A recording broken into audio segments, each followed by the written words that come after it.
Rabi hamamu perlengkapi terus dengan roh kudus surga, karena hamba mengatur panas tanpa kuasa dan urapan hambamu tidak berguna.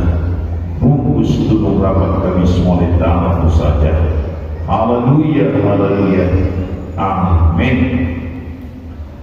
Puji Tuhan, saudara yang kasih dalam nama Yesus Kristus, sebagaimana pada hari Kamis yang lalu kita telah bersama-sama untuk memperingati kenaikan Tuhan Yesus ke surga. Kenaikan Tuhan Yesus ke surga itu tidak lain adalah untuk guna kepentingan kita semua. Salah satu di antaranya adalah menyediakan tempat bagi saudara saya.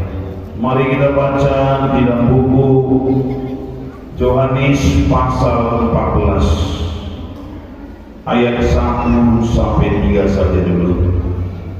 Yohanes pasal 4 ayat 1 sampai dengan 3. Karena 3 ayat saja, mari kita bersama-sama membacanya mulai dari ayat pertama sampai dengan ayat yang ketiga. Kalau sudah dapat, mari kita baca. 1, 3.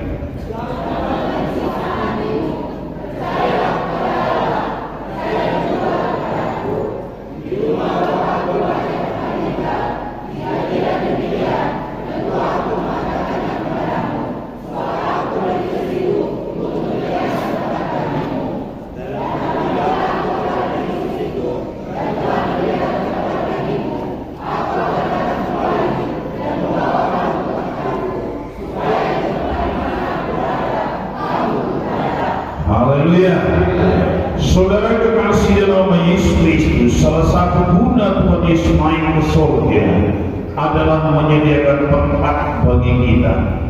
Karena tujuan utama kita sebagai orang percaya itu bukan hanya perkara-perkara dunia ini. Memang di dunia ini pun kita membutuhkan kuasa Tuhan, berkat Tuhan, pertolongan Tuhan, mukjizat-mukjizat Tuhan. Kalau saudara lemah, Tuhan kuatkan. Kalau saudara dalam sakit, Tuhan bisa sembuhkan.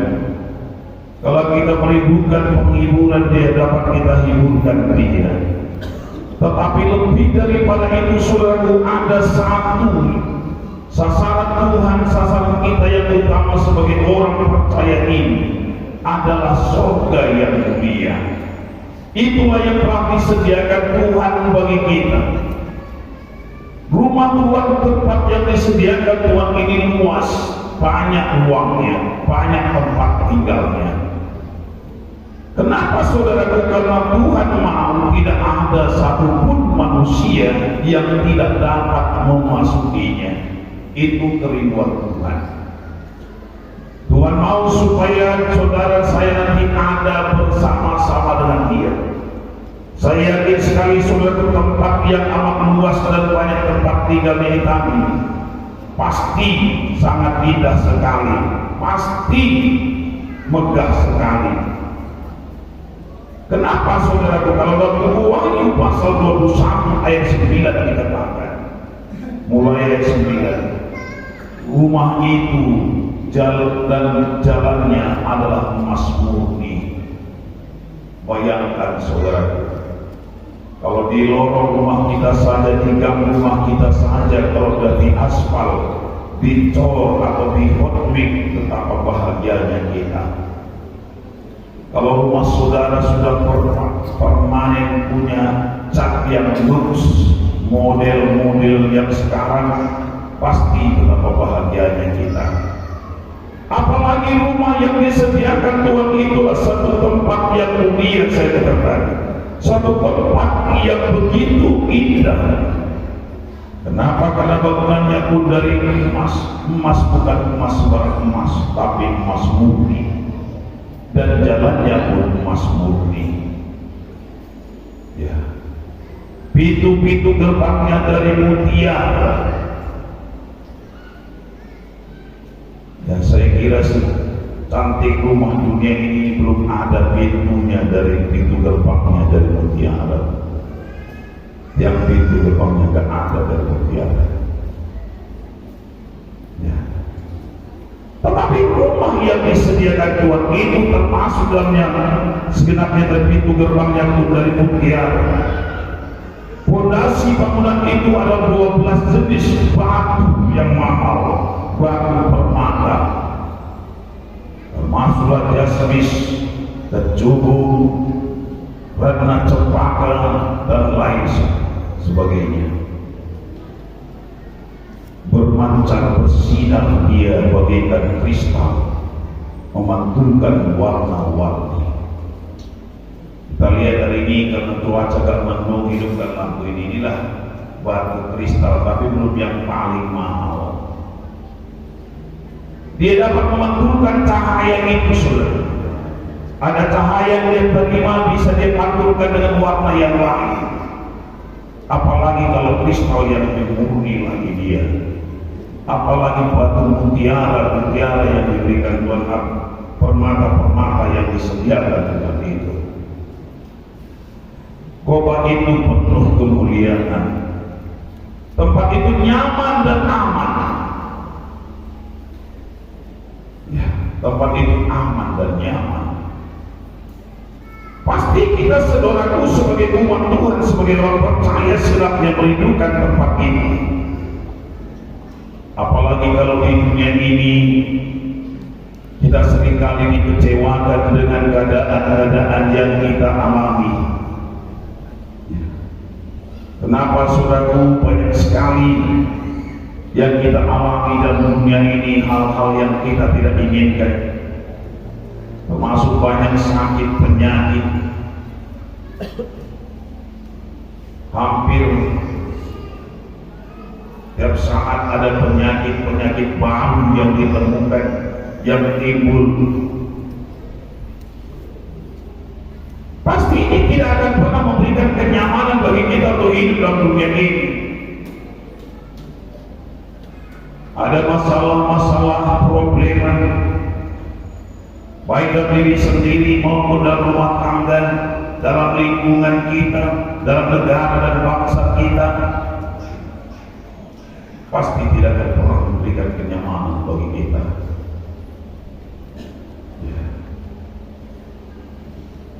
Kita melihat kejahatan begitu bertumbuh. Hampir-hampir kita tidak berani lagi kalau sudah malam berjalan sendiri karena banyak begal di sana sini.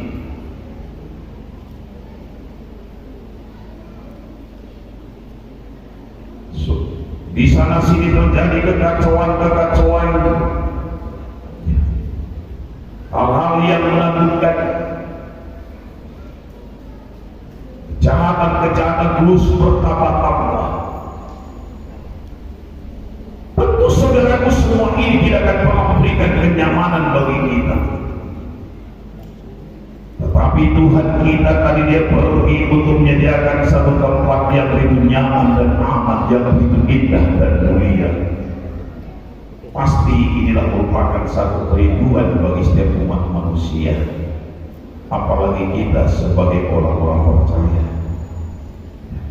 Itulah maka dikatakan Abraham sendiri saudaraku akan merindukan satu negeri yang baru. Negeri yang baru itulah yang disediakan Tuhan kapan pada hari kenaikannya ke surga. Dalam buku Ibrani pasal 11 ayat 9 dia katakan,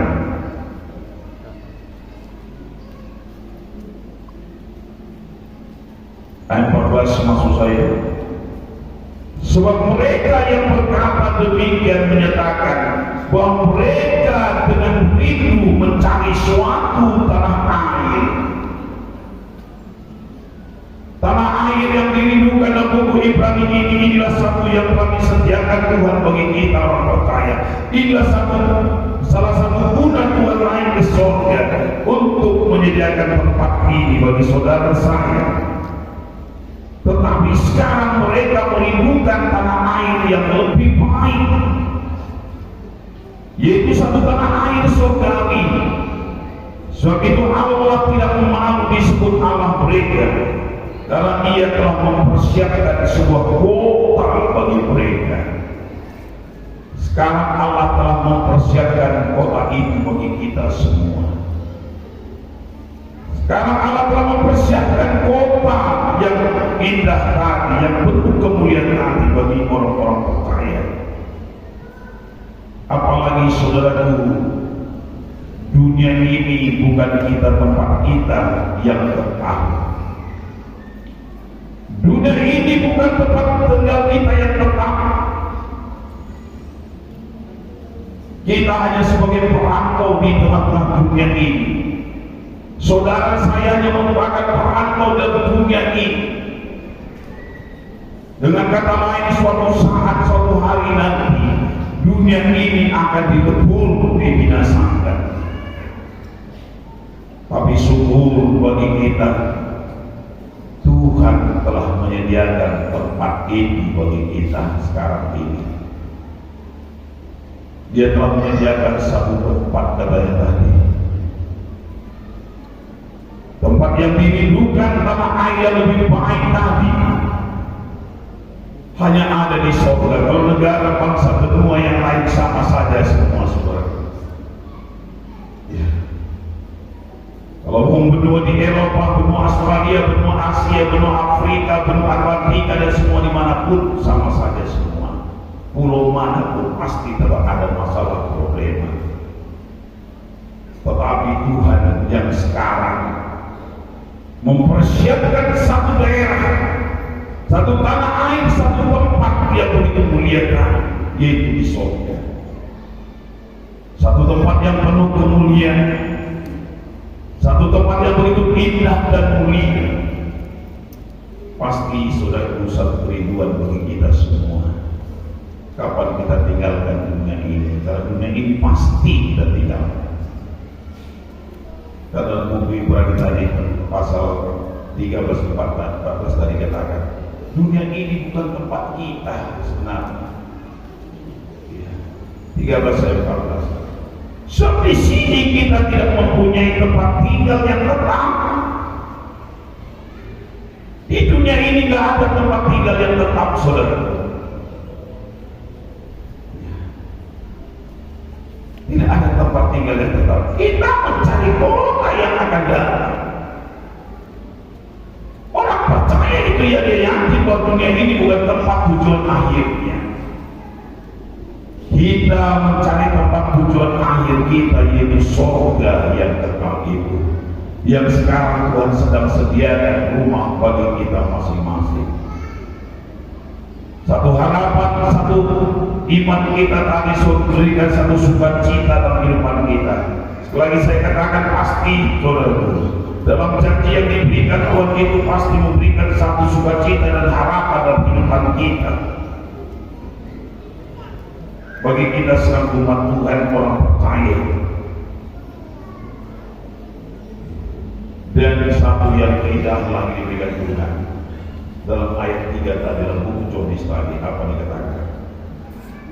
Yohanes 14 tadi, ayat 3, apa dikatakan tadi?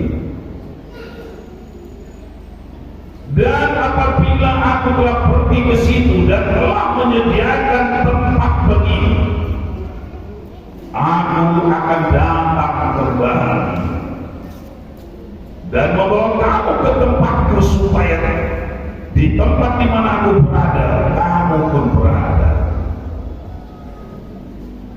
Yakin gak saudara, waktunya sudah semakin dekat. Tuhan Yesus telah naik ke surga 2000 tahun yang lalu.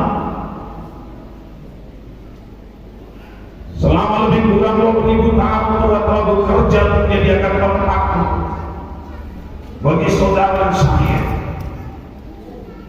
Dan dia berkata, jika tempat itu sudah selesai, aku akan datang kembali.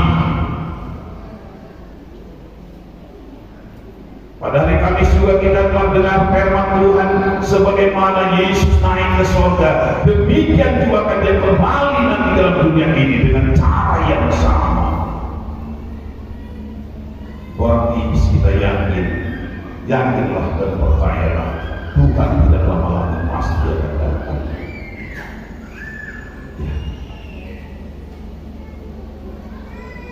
Karena sudah 2000 tahun Tuhan telah pergi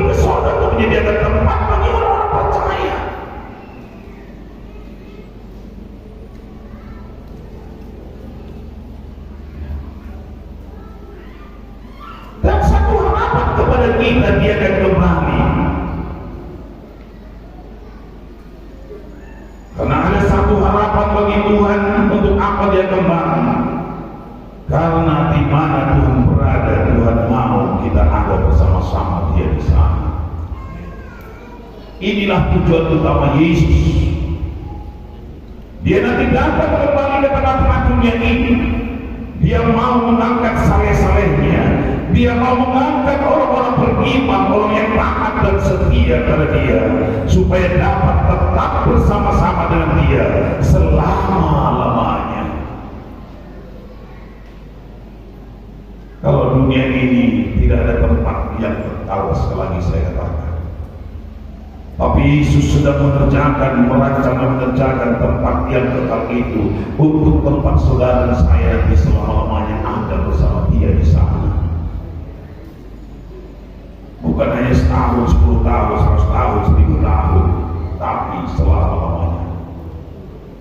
Dalam buku Yohanes 14, 17 dikatakan ayat 24, saudara. Inilah kerinduan Tuhan, harapan Tuhan, dia datang kembali nanti.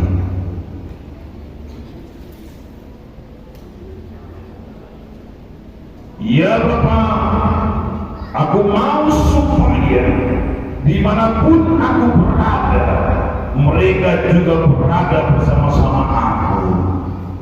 Mereka yang telah Kau berikan kepadaku, agar mereka memandang kemuliaan-Ku yang telah Kau berikan kepadaku. Sebab Engkau telah mengasihi aku sebelum dunia dijadikan. Perhatikan.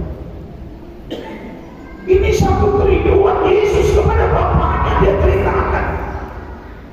Apa kerinduan Yesus bagi saudara saya? Ya Bapa, aku mau supaya dimanapun aku berada. Ayo kita dengar firman Tuhan sekarang ada berada di mana? Di surga, di rumah Bapaknya. Berarti Tuhan mau saudaraku kita nanti ada semua bersama-sama dia di sana. Amin, saudaraku. Tuhan rindu kepada kita sedang umatnya ini agar kita nanti bersama-sama dia di sana. Sekali lagi saya ulangkan, karena dunia ini bukan tempat kita yang sesungguhnya. Dunia ini bukan tempat kita yang kekal. Karena dunia ini bukan tempat yang kekal, maka dia berikan, dia ciptakan satu tempat yang kekal yang namanya surga. Dengan tujuan saudaraku supaya setiap orang percaya, orang yang beriman, orang yang taat dan setia itu nanti ada bersama-sama Tuhan di sana. Tapi sidangnya kita nanti Tuhan mau kita ada di sana. Dengan cara bagaimana tadi saya katakan, dia akan datang kembali nanti. Bagaimana dia berangkatnya, demikian akan kembali nanti dengan cara datang di awan-awan. Bukan datang seperti pertama di Bethlehem dengan kelahiran melalui seorang bayi, melalui seorang perempuan dengan cara itu, tidak. Tapi dia kembali datang sebagaimana dia berangkat. Demikian dia akan datang kembali dia melawan bersama malaikat-malaikatnya. Untuk apa saudara? Untuk menjemput kita saleh-salehnya, menjemput saleh-salehnya semua. Dalam 1 Tesalonika 4 ayat 17 dikatakan, saya 4:17.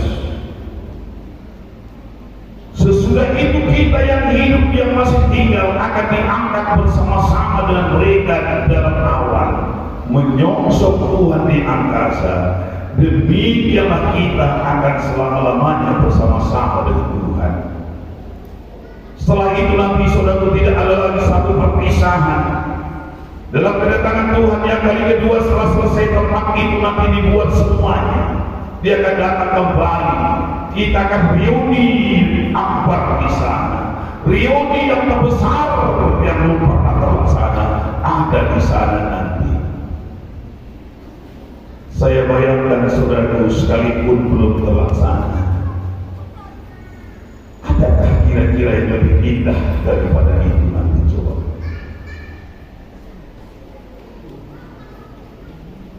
Kita akan bertemu di sana nanti semua. Mulai daripada zaman perjanjian lama, zaman Adam sampai masa yang akan datang di saudara Tuhan. Tuhan nanti mau dia kumpulkan kita semua di sana.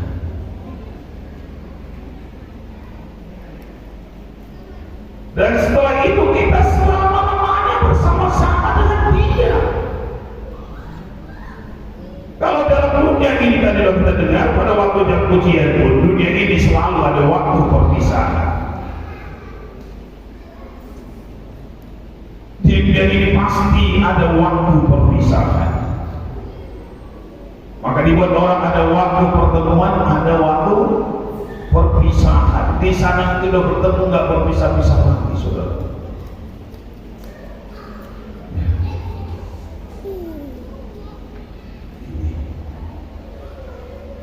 Maka saya katakan ini satu harapan orang percaya yang paling indah dalam diri kita, dalam kehidupan kita ini.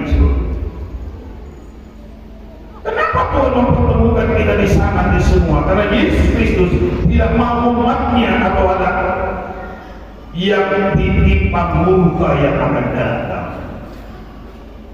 Kalau dunia sekarang ini nanti suatu saat akan ditimpa murka,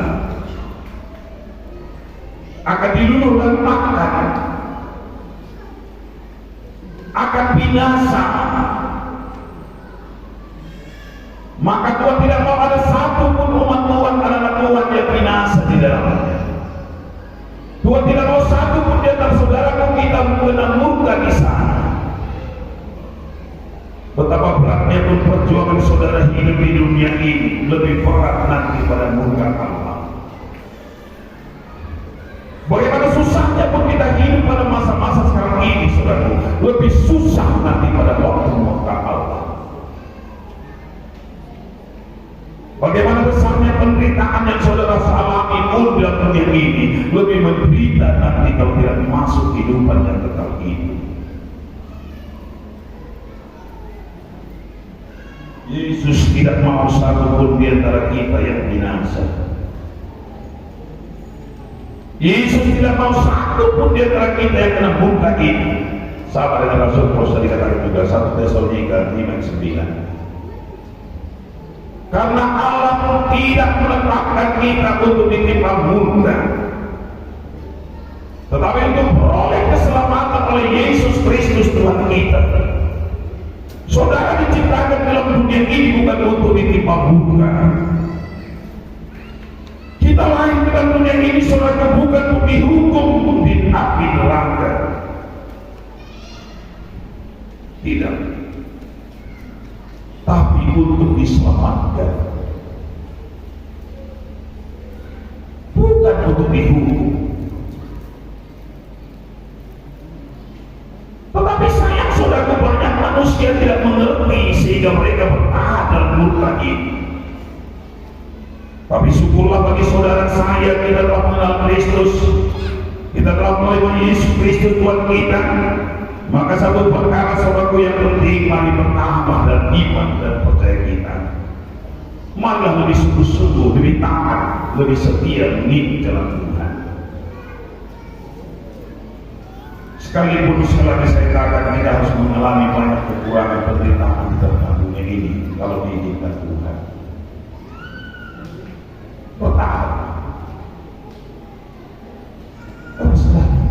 Seberat-berat penderitaan apa yang kita alami dalam dunia ini pasti lebih berat pada waktu kita menghadapi murka Allah.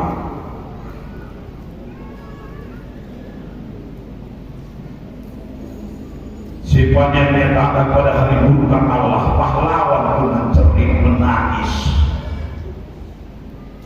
Arti pahlawan sana yang terkuat pun akan mencerit menangis, saudara.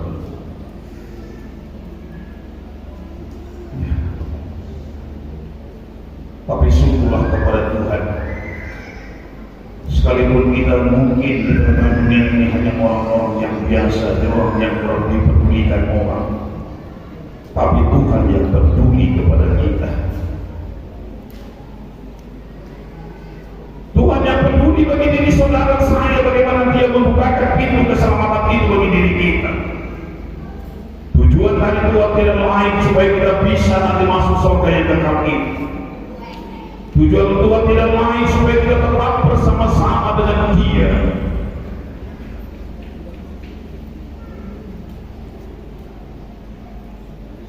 Tujuan Tuhan supaya kita jangan kena murka yang akan datang. Untuk itulah saudara, maka mari sekalipun dalam perjuangan iman kita, apa kata Rasul Paulus kepada Filipi, sidang Filipi, terjagalah keselamatan kita dengan takut dan gentar. Dimanapun saudara